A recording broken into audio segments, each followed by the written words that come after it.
Workers in Auckland CBD are being asked to stay at home tomorrow, if at all possible, as health authorities race to find the source of a new community case of COVID-19. A woman in her 20s returned a positive test today, but has no apparent connection with overseas travel, the border or managed isolation. Health authorities are now trying to track her contacts and the source. The worker works at a clothing store in Auckland CBD. It's called A to Z Collection and is on High Street. She's also a student at AUT, but hasn't been on campus since October.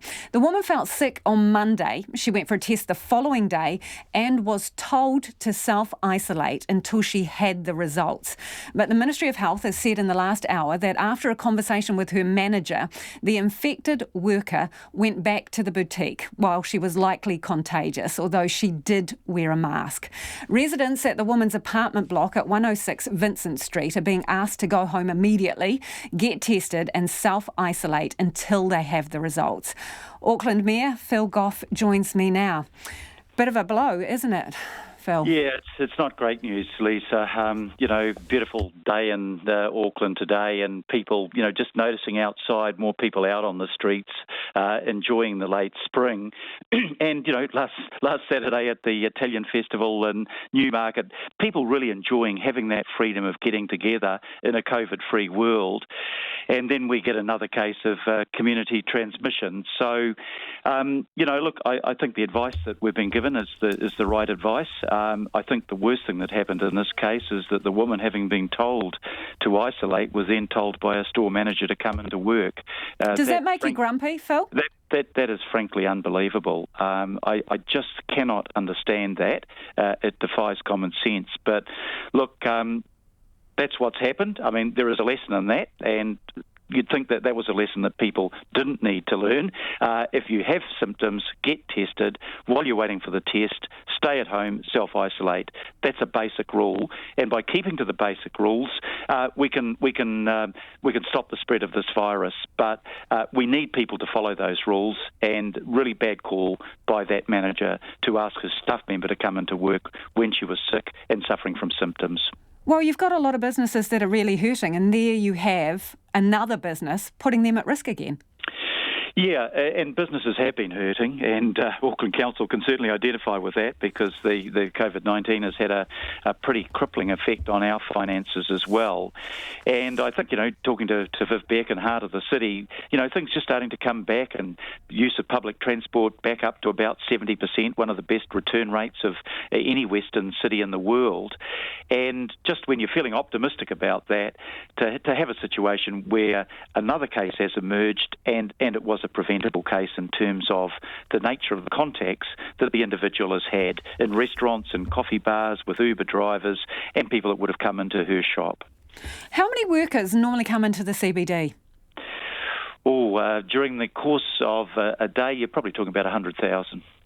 So they're all they're being advised to stay at home. So that basically means that there's no one to buy the coffees, there's no one to go shopping, there's no one to feed that economy in our bigger city. Absolutely. Just when we were at the point of, wanting to encourage people back into the city, we're now giving people, and rightly giving people, the message, look, if you can work from home, please work from home. If you can't work from home, please wear a mask. If you're on public transport, wear a mask, socially distance, and please use your COVID tracer. I'm still using it. I just checked out with the meeting of my councillors today. I said, okay, I want people to be honest. How many of you have, used the COVID app when you checked into the town hall today? And fortunately, I think just about every one of them had. But look, it is a real lesson to us, Lisa, that at a time when, this virus is rampant around the world and it's getting worse in the States and it's getting worse in Europe, we have to be vigilant. We have to be precautionary. What conversations have you had with any government ministers today? I had a call from Dr. Bloomfield before lunch today to advise that this case had arisen. I've had a couple of calls from the Prime Minister just to say, look, this is where things are at. This is what we're announcing at 5 o'clock, and these are the tools in our toolbox. We don't want to go back into going up to a higher level, but that is a possibility, isn't it, Phil? That is a very real possibility here. It has to be. If we're dealing with a situation where we've got an outbreak on the scale of that followed the events at the Mount Roskill Evangelical Church, then we've got to try and nip it in the bud. It is a false economy to say, oh, we'll just hope and pray that nothing will happen. We've got to take the steps that are necessary to contain the virus. Now, if they can trace where the virus has come from, that would be the first good news. They're doing the genome sequencing overnight. They'll have those tests tomorrow. If they don't know where it's come from, that puts us in a rather more serious position. Phil, did they give you a time frame to advise you if the city needs to go up a level? They don't know yet. They genuinely don't know, and that will depend on the outcome of the genome sequencing testing that they're doing overnight, and it will depend on the contact tracing of the individual concerned. Look, we've at least had some experience in this now. The Ministry of Health has got good at contact tracing, and they'll be making every effort to contain it. We contained it earlier with the Defence Force officer that was working in a quarantine establishment, and this is a more serious case. Yeah, this is slightly looser, isn't it? The origins are unknown. The person has gone to a few places. She's a customer-facing worker who went to work while she was likely infectious. I see we've got a couple of reasonably big events coming up around Auckland. We've got the orchestra at the Town Hall tonight. We've got a Mitre 10 rugby game at Pukekohe tomorrow night. Have you had any advice about whether in the next few days these kinds of events should be going ahead? Look, I think if they cannot trace the source of the contact, the advice may well be, and it might well be anyway, that we have to limit events of that size. There are a range of options that the government would have, and I don't know which they'll choose, and that they haven't made that decision themselves.